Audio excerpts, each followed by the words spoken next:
Hello everybody, in this video we will be continuing our unit 29th of module D, and this video will be pretty useful for you if you are looking for one-stop solution regarding the various concepts which are involved in all the units, because we try to bring the crisp content for you and the exam relevant datas, along with that certain other things which can be asked in the exam. So my advice is try to complete the videos from end to end, and also try to solve the question which is being given in the last. Along with that, आप ये भी कर सकते हैं कि जो आपके पास question bank होगा किसी भी सोर्स से, आप उसको भी ट्राई करो, एंड ट्राई कि आप साथ के साथ उन्हें रिवाइज भी करते रहो by making notes. So let's get started. First of all let me remind you that we have launched our cap 2024 master course. इसके अंदर हम जो चारों आपके कंपलसरी सब्जेक्ट्स हैं ABM, BFM, AVFM और BRBL, इसको कॉम्प्रिहेंसिवली कवर करेंगे. अभी एट प्रेजेंट आपको रिकॉर्डिंग्स मिलेंगी लेक्चर्स की, जो कि 400 प्लस होंगे in number. Along with that, 150 plus chapter wise tests are also provided after every chapter, and 20 full length mocks are there for each of these compulsory subjects. Live classes जो हैं, जैसा कि आपका exam नवंबर में है आपको पता होगा, तो उसके अराउंड ही हम लाइव क्लासेस भी स्टार्ट करेंगे. Fine. So right now we are running various discounts on these courses, so do check our website and enroll in the course if you find it useful. So आज के topic पे आते हैं, that is compliance risk assessment. अब ये risk assessment जो है, इसमें वर्ड में ही हमें पता लग जाना चाहिए that we are trying to assess something. Fine. और यहाँ पे असेस क्या कर रहे हैं? We are trying to assess the level of risk. ठीक है, कंप्लायंस का जो रिस्क है वो कौन से लेवल पे है, उसको कैसे हम आइडेंटिफाई करेंगे कि वो लेवल 1 है, लेवल 2 है, लेवल 3, और उसको डिफाइन कैसे करते हैं. ये बहुत इंपॉर्टेंट है, बिकॉज इस बार जो जुलाई में आपका एग्जाम हुआ है उसमें से डायरेक्ट क्वेश्चन, इस टॉपिक में से एक डायरेक्ट क्वेश्चन आया है उस एग्जाम में. सो ये जो टेबल आप देख रहे हैं ये आपने बाय हार्ट याद रखना है, बिकॉज चांसेस आर देयर कि अपकमिंग साइकिल्स में, बीट इन नवंबर या उससे आगे वाली साइकिल्स में भी, they can ask some question in the form of, let's say, case study or one marker also from this particular table. तो compliance risk assessment होता क्या है? It is the process of assessing the level of compliance of regulatory directives impacting the banks and the major compliance risks faced by the bank. Fine. अब जैसा कि आपको पता है, compliance जो है ये दो टाइप के सेट ऑफ रूल्स होते हैं. एक जो आपके रेगुलेटर्स डिफाइन करते हैं और एक जो बैंक पॉलिसी में लिखा होता है. Fine.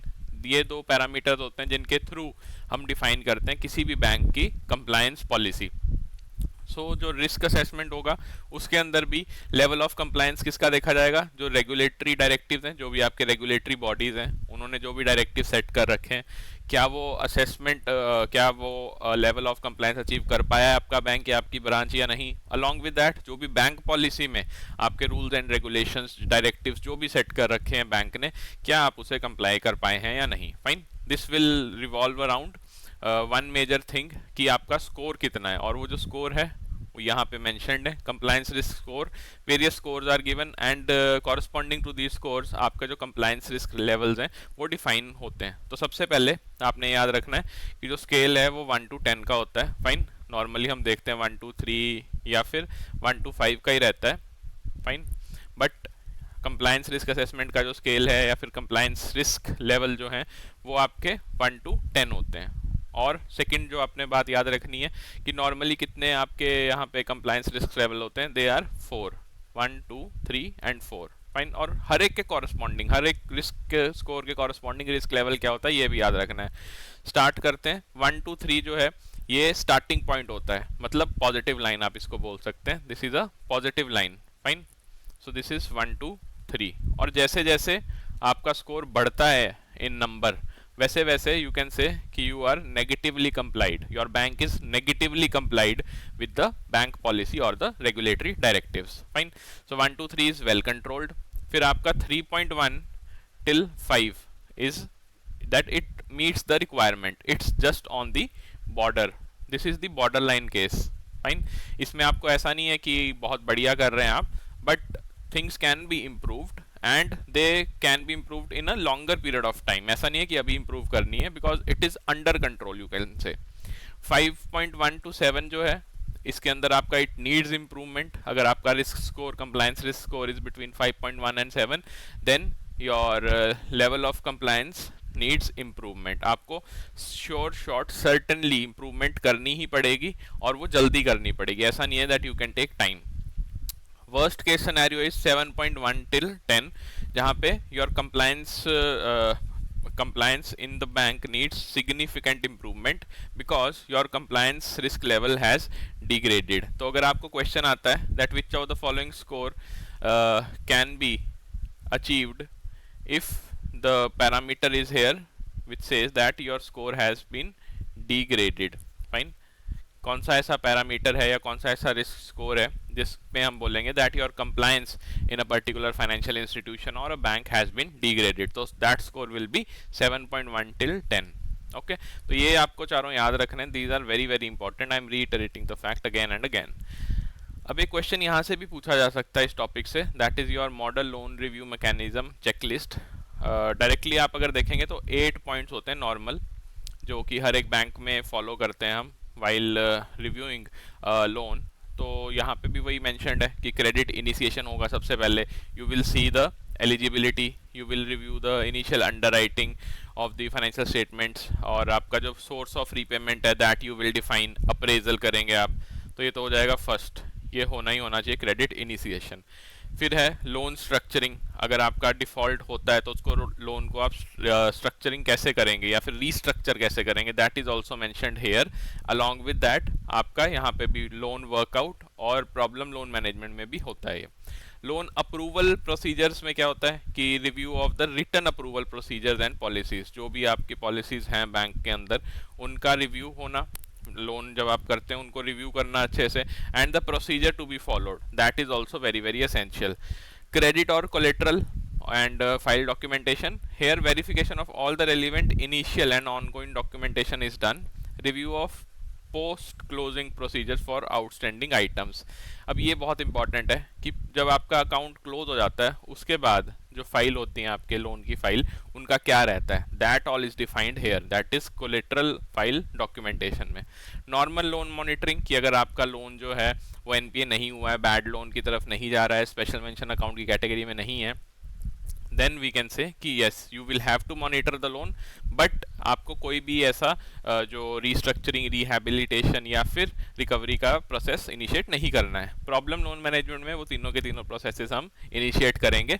And loan workout management में क्या होता है, the review of action plans and workout of new additional terms और agreements for seriously delinquent loans. Fine, अगर आपका जो बैड लोन है उसमें रिकवरी निल है, फाइन, आपने हर एक जो मेजर है वो लगा के देख लिया, still you are not recovering anything, then loan workout management will come into play, और वो कोई ना कोई new agreement, new additional terms mention करेंगी so that you can recover at least certain amount of the credit. Post review, the loan review officials will be required to submit a report summarizing its findings, conclusions, recommendation to the competent authority for consideration. Fine, तो ये जो आपने अभी model loan review mechanism checklist देखी, यहाँ पे question कैसे बन सकता है ये हमें पता होना चाहिए। हर एक का जो इनिशियल टर्म है, जैसे क्रेडिट इनिशिएशन में कौन से आपके पास मेजर्स लिए जा सकते हैं, कौन से यहाँ पे आपके सोर्सेज ऑफ रीपेमेंट है, और कौन से यहाँ पे अप्रेजल में आपसे क्वेश्चन में पूछा जा सकता है कि जो अप्रेजल है उसके अंदर क्रेडिट इनिशिएशन की तो बात आप कर रहे हैं, लेकिन कौन से फर्दर यहाँ पे मेथड्स हैं जहाँ से आप अप्रेजल कर सकते हैं। सिमिलरली वो क्वेश्चन में भी पूछ सकते हैं कि जो प्रॉब्लम लोन मैनेजमेंट है इसमें रिकवरी ही आप कर सकते हैं या फिर रिहैबिलिटेशन का भी कोई सब्जेक्टिव वहाँ पे मेजर लिया गया है, या फिर रिकवरी, रिहैबिलिटेशन और रीस्ट्रक्चरिंग के अंदर कुछ भी मेजरमेंट्स आप नहीं कर सकते। फाइन, तो ये मैनेजमेंट पे डिपेंड करेगा, आपको पता होना चाहिए। तो जो भी कीवर्ड्स यहाँ पे गिवन है, जो भी हेडिंग्स यहाँ पे अंडरलाइन मैंने कर रखी हैं, आपको एटलीस्ट इतना तो पता होना चाहिए कि चेकलिस्ट में LRM की कौन से होते हैं, this is known as LRM। Fine, और इस LRM में कौन से आपके पास पॉइंट्स होते हैं ये आपको पता होना चाहिए। क्वेश्चन देख लेते हैं अब। Based on whatever we have studied till now, which among the following are the correct statement regarding the compliance risk assessment in banks?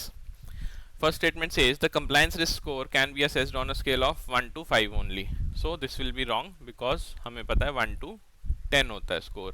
Generally there are 4 types of compliance risk levels defined for the bank accounts. Yes, this is correct.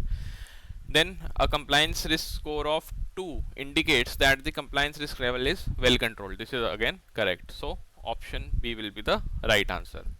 So thank you everybody.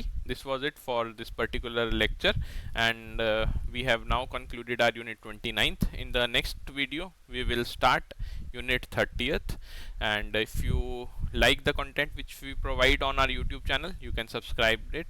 That is the channel name is EduTap, JIBCIB. If you have any other query, you can drop a mail to us at hello@edutap.co.in, or you can comment in the comment section. And if you want to contact us telephonically, then this is the number.